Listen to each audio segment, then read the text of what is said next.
Les vraies voix Sud Radio, le coup de projecteur des vraies voix.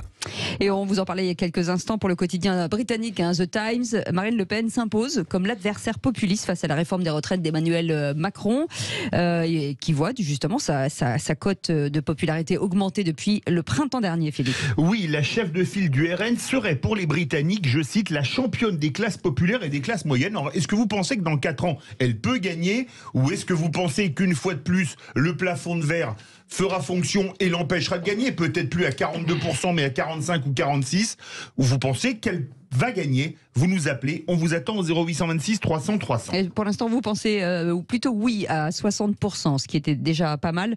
Et pour en parler, Luc Rouban est avec nous, directeur de recherche au CNRS à Paris, Sciences Po Paris, auteur du livre La vraie victoire du RN, édité aux presses de Sciences Po. Bonsoir, merci d'être avec nous. Bonsoir. Bienvenue sur Sud Radio. Petit tour de table, Philippe Bilger. Forcément, quand on entend ça, il y a des questions à se poser. Je vous regarde, j'arrive plus à penser. Mais il va bien falloir. Non, c'est mais beau, d'abord, je pense que la question posée par Sud Radio à la suite de ce journal britannique est totalement pertinente. Marine Le Pen a été 2 fois au second tour, qualifiée. Première fois, ça a été une catastrophe intellectuelle et médiatique. La deuxième fois, ça a été meilleur de mon point de vue. Mais d'autre part, et je vais très vite là-dessus, je considère que techniquement, elle a fait de très grands progrès. D'autre part, son parti à l'Assemblée nationale, par rapport notamment à LFI, a un comportement irréprochable formellement. Et donc, il n'est pas du tout absurde de penser qu'elle peut être à nouveau au second tour et même gagner. Moi, je ne le crois pas, mais avec une intuition dont je ne méconnais pas les limites. Je pense que quelqu'un qui s'appelle Le Pen, même avec les données positives que je viens d'évoquer, aura toujours beaucoup de mal en France à franchir ce plafond de verre. Et donc, je pense que au dernier moment, il y aura encore une certaine résistance de l'électorat majoritaire à aller vers elle. Priscilla Ludowski. Alors, est-ce qu'elle peut? Certainement. Est-ce qu'elle va? J'espère que non. Ah bah, oui. Voilà, après, c'est ma réponse. Après, voilà. Mais je pense qu'effectivement, depuis le dernier quinquennat, celui d'avant, Macron, le parti s'est refait une beauté à tout point de vue, d'un point de vue communication. Ils ont fait un peu le ménage dans leur rang, etc. Et du coup, ça leur a permis de passer un peu plus inaperçus. Ils sont très discrets. Low profile, oui. Et même à l'Assemblée, mais même ces 5 dernières années. Et je pense qu'ils peuvent y arriver, mais j'espère qu'ils ne vont pas y arriver. Philippe Coy. Je rejoins un peu les 2 commentaires qui viennent d'être faits. D'abord, la bonne question est posée par Sud Radio, comme vous avez dit, Philippe Bilger. Comme d'habitude. Mais ça ne fait pas de mal de le rappeler. Non, mais c'est bien.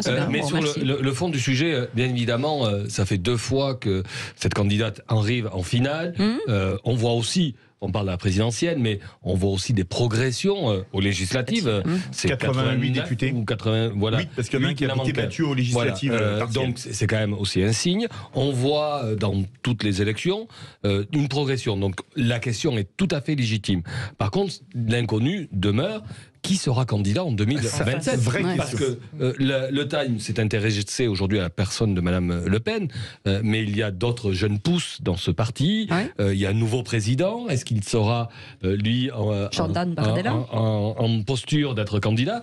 Donc il y a, c'est vrai, aujourd'hui peut-être une appétence, comme le dit le Time, mais il faut aussi observer le brouhaha de l'Assemblée nationale, parce que je suis d'accord avec vous, Philippe Bilger, il joue tapis ras, ils sont très discrets, on l'a vu sur les 15 jours de séance à l'Assemblée. Presque trop, par rapport au chahut-bahut et au manque de correction dans cet hémicycle. Donc oui, ils avancent à pas feutrer, un peu comme les Chinois, et ils prennent du terrain. Donc soyons vigilants quand même. Luc Rouban, pour faire la synthèse. Merci beaucoup. Moi je pense que beaucoup d'arguments très intéressants ont déjà été développés. Alors c'est vrai que le RN bénéficie d'une dynamique très positive en ce moment.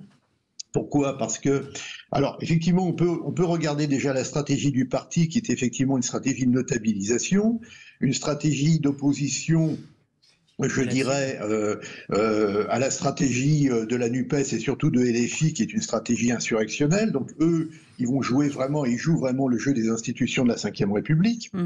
Donc en cela, ils ne sont pas très populistes, ils sont très institutionnalistes en quelque sorte. Donc ils jouent ce jeu-là, donc c'est vrai. C'est vrai aussi qu'on assiste à une évolution du parti en interne, puisque aujourd'hui la moitié des députés du Rassemblement national sont d'origine supérieure. Donc vous trouvez des avocats, vous trouvez des cadres, vous trouvez des cadres des collectivités locales. Donc on n'est plus du tout dans le FN à l'ancienne qui réunissait plutôt des employés ou d'anciens gendarmes à la retraite, etc., ou d'anciens militaires. Donc on a quand même une évolution aussi du parti qui joue beaucoup aussi la question de la proximité, notamment dans les circonscriptions. Ça, faut pas l'oublier, parce qu'il faut pas oublier non plus que le macronisme a eu quand même comme défaut d'être critiqué pour être hors sol et d'avoir des députés qui connaissaient pas bien leur circonscription, qui n'avaient pas été élus locaux, etc. Donc les choses ont un petit peu évolué en 2022, mais enfin tout de même. Et puis surtout, à mon avis, la vraie dynamique vient de l'électorat. Parce que dans le fond, quand on regarde la situation politique, parce que c'est l'électorat qui décide, les électeurs sont les patrons, c'est eux qui vont trancher au bout du compte. Si on regarde un petit peu l'évolution des valeurs en France, on a une droitisation assez générale qui touche essentiellement les questions d'immigration et de sécurité, pas les questions sexuelles ou disons les questions sociétales. Non, là on a plutôt une plus grande tolérance, mais en matière d'immigration et de sécurité, on a vraiment une droitisation qui touche d'ailleurs même l'électorat de gauche, qui est quand même beaucoup plus réservé sur l'immigration aujourd'hui qu'il y a 10 ou 12 ans. Et donc, en même temps, si vous voulez, et c'est là où le Rassemblement national s'est avéré quand même assez fort, même s'il reste dans le flou sur certains sujets, c'est qu'il associe l'autorité et le social. Or, cette équation, autorité plus sociale, c'est une équation qui plaît à beaucoup de Français et à beaucoup d'électeurs. Donc là, il a un potentiel électoral considérable, parce que la gauche, elle offre du social, mais elle offre beaucoup moins d'autorité. Et la droite classique de LR, elle offre de l'autorité, mais pas de social. D'ailleurs, on voit bien ce qui arrive aux Républicains maintenant. Certains courent après le social en disant mais on est plus sociaux qu'Emmanuel Macron, que le macronisme. Bon, et d'ailleurs, on a vu ce qui s'est passé récemment au sein de LR. Donc, ceux qui sont avec Aurélien Pradier. Voilà, ils sont écartés assez brutalement. Donc, on garde quand même au sein de LR cette vision très libérale sur le plan économique, qui était celle finalement de Valérie Pécresse ou de François Fillon il y a quelques années. Seulement, évidemment, ça ne plaît pas aux Français et c'est pas le fonds de commerce des Français. Donc là, effectivement, il y a un problème. Petite réaction, Luc Rouban de Philippe Bilger. Luc Rouban, est-ce que paradoxalement, le Rassemblement national ne risque pas d'être confronté à l'alternative suivante? Il est clair qu'il cherche à se normaliser, mais dans ce cas-là, est-ce qu'il ne risque pas de devenir un parti classique moins intéressant que les partis habituels dans le classicisme? Et l'autre est donc, comme il fuit la seconde branche qui le distinguait, celle d'être provocateur, parfois jusqu'à l'outrance, presque en rupture, est-ce qu'au fond, ça n'est pas là le risque pour lui de moins attirer, parce qu'évidemment, il se normalise le plus possible et qu'il est, sur ce plan-là, combattu par d'autres beaucoup plus respectables? Luc Rouban. Oui, c'est une bonne question. Cela étant, moi je vous répondrai de la manière suivante. Il se notabilise, c'est-à-dire qu'il joue le jeu des institutions. Donc effectivement, il a complètement rompu avec, je pense, la stratégie de provocation qui était celle du FN. Ça, on le voit très très clairement. Je pense que c'est en plus un parti très hiérarchique. Donc ceux qui, on l'a bien vu avec l'affaire de Fournas, ça c'était vraiment un problème pour eux parce que ça rappelait des mauvais souvenirs, les mauvaises petites phrases de Jean-Marie Le Pen au mauvais moment, avec toutes sortes d'interprétations qui n'étaient pas forcément très claires. Et je dirais une situation, une ambiguïté, malsaine en quelque sorte. Donc là, ils sortent de tout ça. Moi, je pense qu'il faut vraiment oublier ce qu'on savait sur le FN Et il faut voir aussi une autre chose, c'est qu'il y a quand même d'autres exemples en Europe, notamment Giorgia Meloni en Italie, qui elle joue le jeu des institutions. On n'est pas non plus dans le populisme, comme on le dit souvent, parce qu'il ne s'agit pas d'interdire les syndicats, il ne s'agit pas de prôner le parti unique, il ne s'agit pas d'interdire les libertés publiques. Donc on est plutôt maintenant dans une évolution de droite radicale plus que d'extrême droite, parce qu'il y a plus à droite maintenant que Marine Le Pen, il y a Éric Zemmour. Donc d'une certaine manière, Éric Zemmour lui a rendu un service énorme, car finalement, en termes de philosophie politique, en quelque sorte, d'offre politique, ça lui a permis de se recentrer ou de montrer qu'elle était plus centriste, enfin, de manière relative. Et donc, en fait, moi je pense qu'ils sont dans une stratégie de respectabilité, ils ne sont plus dans la stratégie de rupture.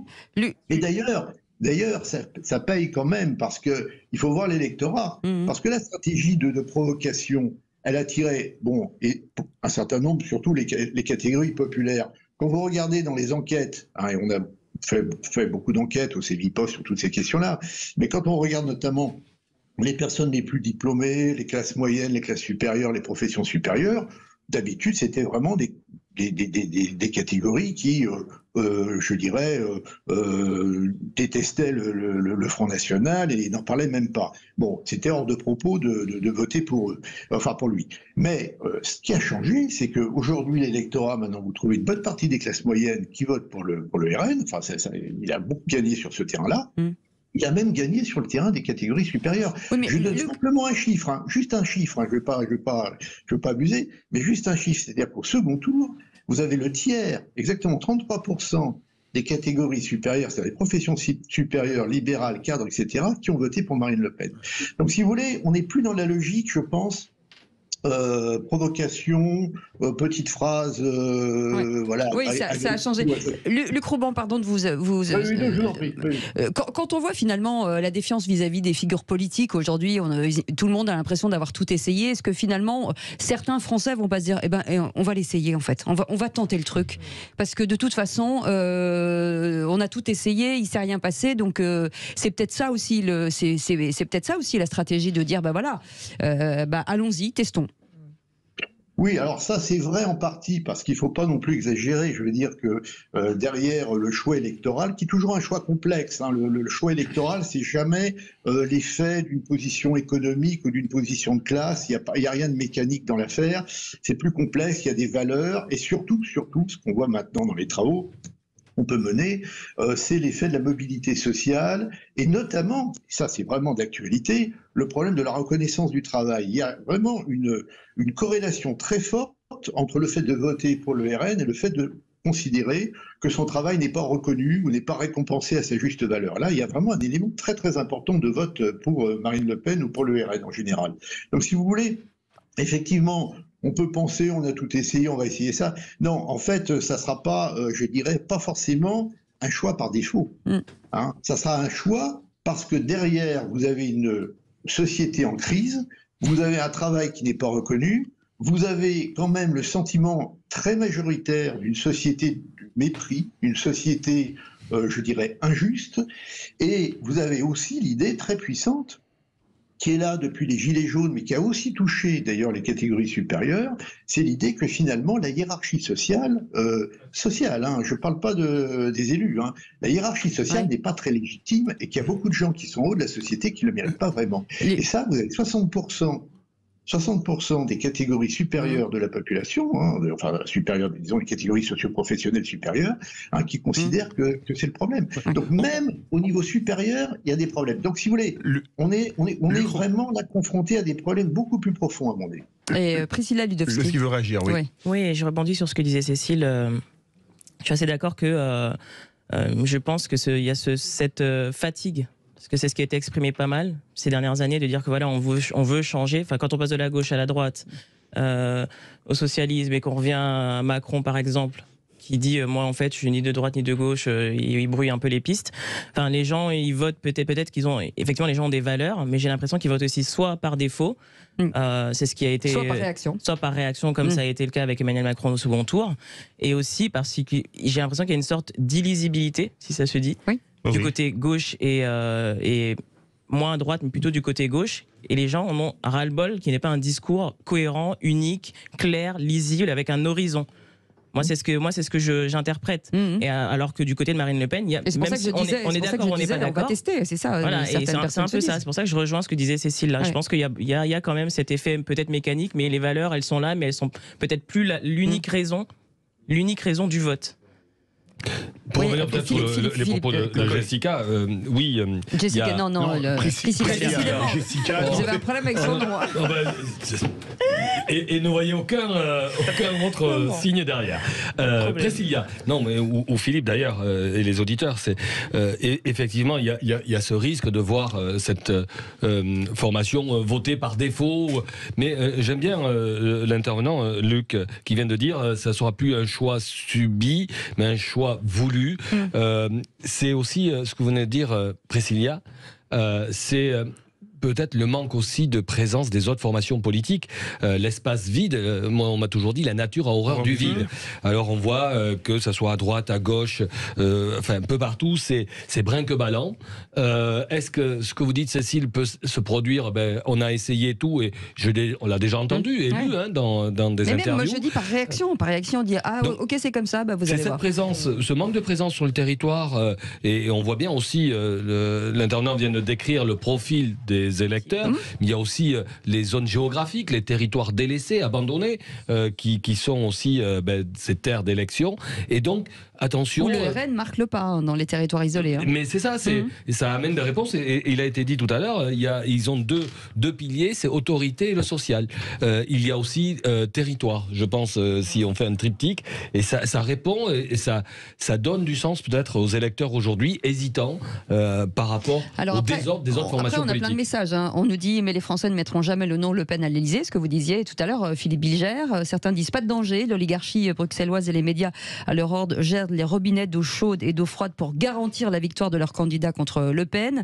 Jackie nous dit il est possible de garde-fous médiatiques contre RN se fragilisent si les élucubrations de nos élus de l'exécutif se maintiennent jusqu'en 2027. Enfin voilà, il y a pas mal de messages. Beaucoup de commentaires et beaucoup de votes. Énormément de commentaires. Peut-être le mot de la fin, Luc Rouban, justement, sur cette possibilité, ce que dit le Times. Est-ce que vous avez l'impression que finalement, dans ce brouhaha de la France insoumise et de l'Assemblée nationale, finalement, est-ce que le RN ne s'est pas mis un petit peu à l'écart ? Oh non, je crois pas. Non. Il s'est pas mis à l'écart parce que dans le fond, vous savez, il faut pas se tromper d'analyse. C'est pas parce que les syndicats sont unis, c'est pas parce qu'il y a beaucoup de monde dans les rues que les Français sont majoritairement à gauche. Globalement, la gauche c'est 30% de l'électorat aujourd'hui, pas plus.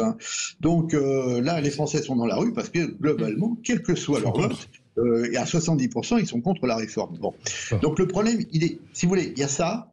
Mais je voudrais revenir un petit peu juste très rapidement sur le débat qui a été amorcé. Très rapidement, c'est qu'il y a aussi énormément une question de demande et d'attente d'efficacité de l'action publique. Et ça, c'est un vrai problème parce que, si vous voulez, jusqu'à présent, le macronisme s'est vendu comme une solution efficace et compétente. Et on l'a vu avec la destruction des services publics, avec un certain nombre, et on le voit aussi avec la réforme ils ont raté des retraites, que cette efficacité, elle est peut-être pas là. Donc, effectivement, ça, c'est un des arguments qu'Emmanuel Macron a toujours brandi contre Marine Le Pen, et peut-être que maintenant, il va être beaucoup plus faible. Merci beaucoup, en tout cas, Luc Rouban, d'avoir été avec nous, directeur de recherche au CNRS et à Sciences Po Paris, et auteur de ce livre, La vraie victoire du Rassemblement national, édité aux presses de Sciences Po. Vous restez avec nous. Dans un instant, on fait réagir, bien entendu, sur l'émission Les Vraies Voix. À tout de suite.